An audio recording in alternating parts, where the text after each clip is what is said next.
يا أرحم الراحمين يا أرحم الراحمين يا أرحم الراحمين فرج على المسلمين يا أرحم الراحمين.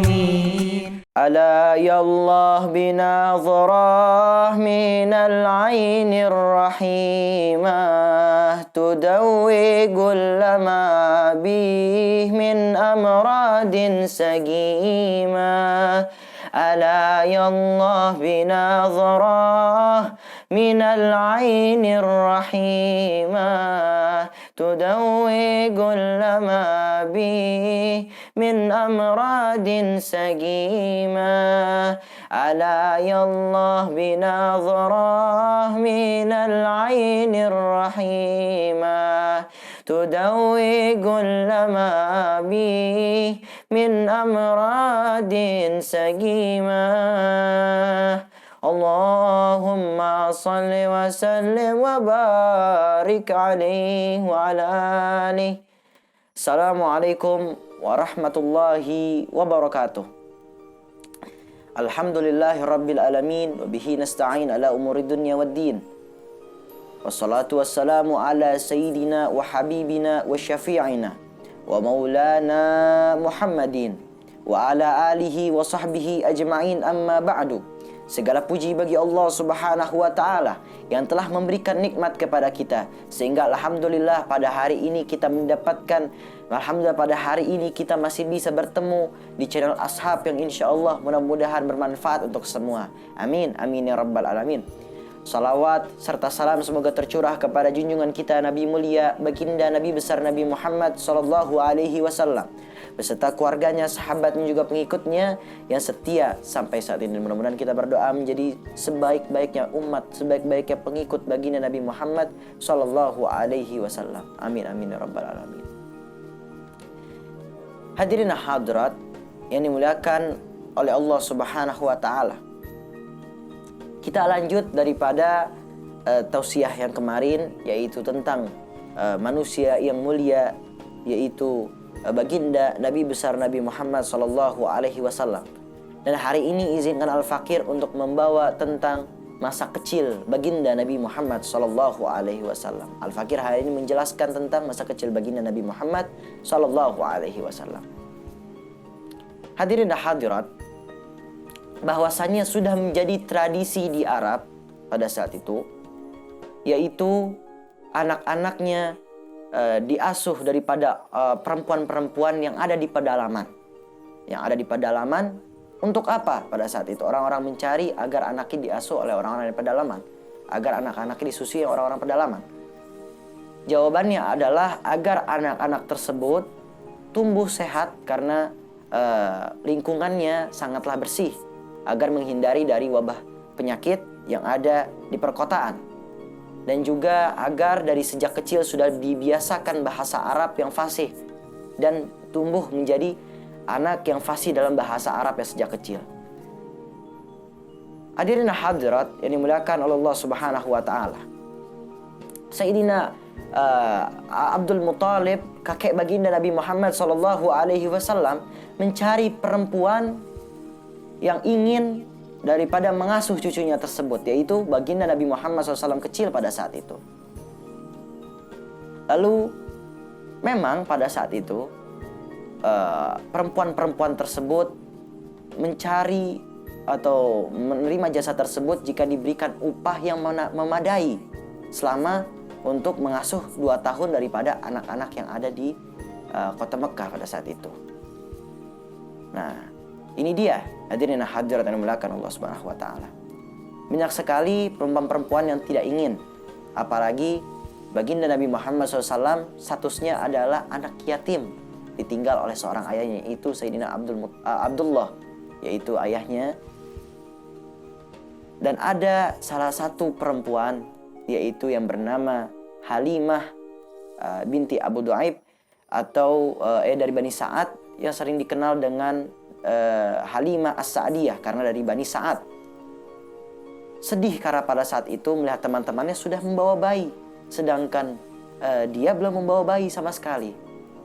Lalu ia melihat baginda Nabi Muhammad SAW kecil dan berkata kepada suaminya, "Aku tidak ingin pulang tanpa membawa bayi. Aku tidak ingin pergi bersama teman-temanku sedangkan aku belum membawa bayi.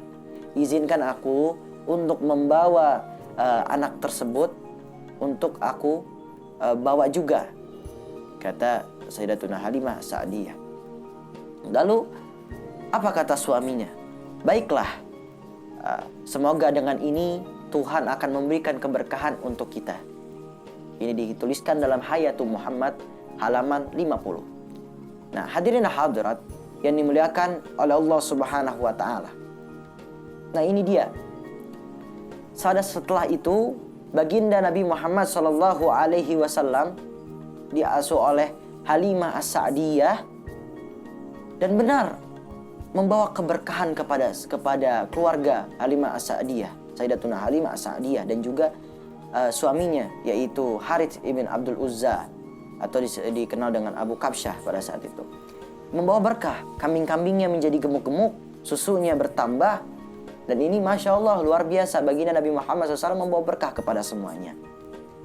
Dan akhirnya setelah 2 tahun Halimah As-Sa'diyah, Sayyidatuna Halimah As-Sa'diyah membawa kembali baginda Rasulullah Shallallahu Alaihi Wasallam kepada ibunya, yaitu Sayyidatuna Aminah, Siti Aminah. Kembalilah baginda Rasulullah SAW kepada Siti Aminah. Tapi memang pada saat itu akhirnya Siti Aminah memberikan keterangan atau memerintah kembali kepada Sayyidatuna Halimah As-Sa'diyah untuk membawa kembali baginda Nabi Muhammad SAW tinggal di pergunungan yang udaranya segar. Karena pada saat itu takut daripada terkena penyakit yang ada melanda di kota Mekah. Hadirin hadirat yang dimuliakan oleh Allah Subhanahu wa taala. Nabi Muhammad SAW kecil, umurnya akhirnya pada saat itu menjadi 4 tahun. Sudah 4 tahun baginda Nabi Muhammad SAW. Dan disitulah ada sesuatu yang terjadi yang sangat luar biasa. Di mana baginda Nabi besar Nabi Muhammad SAW kecil pada saat itu sedang asyik bermain dengan teman sebayanya. Lalu ada malaikat Jibril datang menghampirinya dan membelah dada baginda Nabi Muhammad SAW seraya berkata, dia mengambil segumpal darah. Hati segumpal darah tersebut dikatakan ini adalah bagian syaitan yang ada dalam dirinya. Lalu dicuci dengan air zam-zam oleh malaikat Jibril dan ditaruh di bejana emas dan dikembalikan lagi di dalam baginda Nabi Muhammad SAW kecil. Teman-temannya kaget dan ketakutan seraya datang langsung kepada Sayyidatuna Halimah As-Sa'diyah. "Kami takut Muhammad telah dibunuh." Lalu Halimah As-Sa'diyah kaget, ketakutan, lalu langsung menghampiri baginda Nabi Muhammad SAW kecil pada saat itu. Dan saking khawatirnya Sayyidatuna Halimah As-Sa'diyah, ia langsung mengembalikan baginda Nabi Muhammad SAW kepada pangkuan ibunya. Tibalah baginda Nabi Muhammad SAW kepada pangkuan ibunya lagi, yaitu Siti Aminah, Sayyidatuna Aminah. Dan Siti Aminah membawa baginda Nabi Muhammad SAW berziarah ke Madinah atau Yastrib untuk berziarah kepada ayahnya, yaitu Sayyidina Abdullah, bersama mengajak daripada Ummu Aiman. Pulanglah lagi pada selama sebulan di sana, pulanglah lagi ke Mekah. Dan pada saat di Mekah, Sayyidatuna Aminah jatuh sakit dan akhirnya meninggal dunia. Beliau dikuburkan di Abwa di antara Mekah dan juga Madinah. Sedihlah, berdukalah baginda Nabi Muhammad SAW kecil dan diasuh oleh kakeknya Sayyidina Abdul Muthalib. Sayyidina Abdul Muthalib ini luar biasa, sayang sekali kepada cucunya, lebih sayang ke cucunya daripada kepada anak-anaknya. Sayang sekali kepada cucunya ini baginda Nabi Muhammad SAW. Dan juga hadirin hadirat yang dimuliakan oleh Allah Subhanahu wa taala. Dikisahkan juga pernah diceritakan bahwasanya ada dari Ibnu Hisham pernah berkata bahwasanya ada di kota Mekah tersebut, ada biasanya di sekeliling daripada kota Mekah, di bawah naungan kota Mekah tersebut di Ka'bah, bahwasanya ada tempat di mana anak-anak daripada kakek baginda Nabi Muhammad, yaitu Abdul Muthalib, duduk di sebelah sana. Dan ada tempat khusus untuk kakeknya baginda Nabi, yaitu Abdul Muthalib. Dan anehnya, suatu saat baginda Nabi Muhammad SAW kecil datang dan langsung duduk di tempat kakeknya, yaitu Abdul Muthalib. Anak-anak Abdul Muthalib kaget melihatnya dan langsung memaksa agar tidak duduk di sebelah sana, tidak duduk di tempatnya kakeknya, yaitu Abdul Muthalib.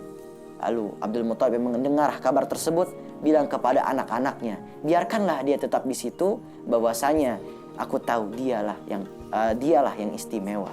Anak ini sungguh sangat istimewa, cucuku ini sangat istimewa.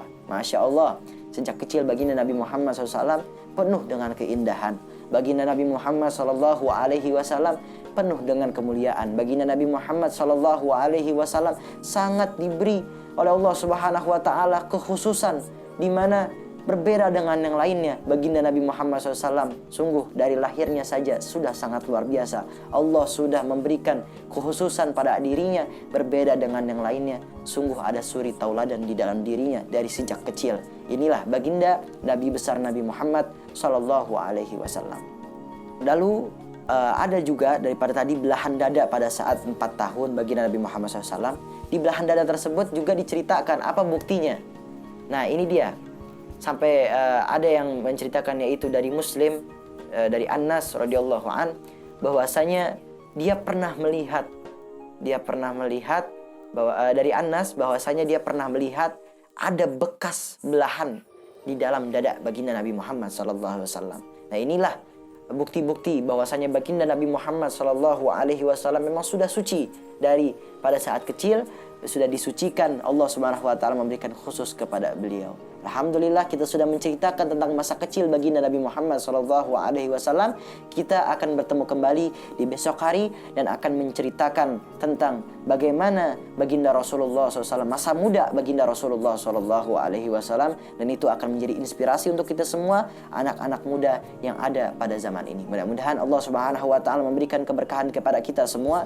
Allah Subhanahu wa taala menambah rasa cinta kita kepada baginda Rasulullah SAW, dan mudah-mudahan Allah Subhanahu wa taala memberikan kepada kita agar kita nanti bisa di surga bersama baginda Nabi Muhammad SAW, junjungan kita semua, nabi yang mulia, dan seraya kita bisa mencium tangan baginda Rasulullah SAW, bisa memandang wajah baginda Nabi Muhammad SAW yang sangat mulia itu. Amin amin ya rabbal alamin. Jangan lupa untuk like, comment, share, dan subscribe video ini, Asap Alwi Channel, Almon Channel, dan juga jangan lupa kirim dan syiarkanlah semuanya ini kepada semua keluarga, kerabat, dan juga saudara kita. Share ya, jangan lupa. Wabillahi taufiq wal hidayah, wal afu minkum. Wassalamualaikum warahmatullahi wabarakatuh.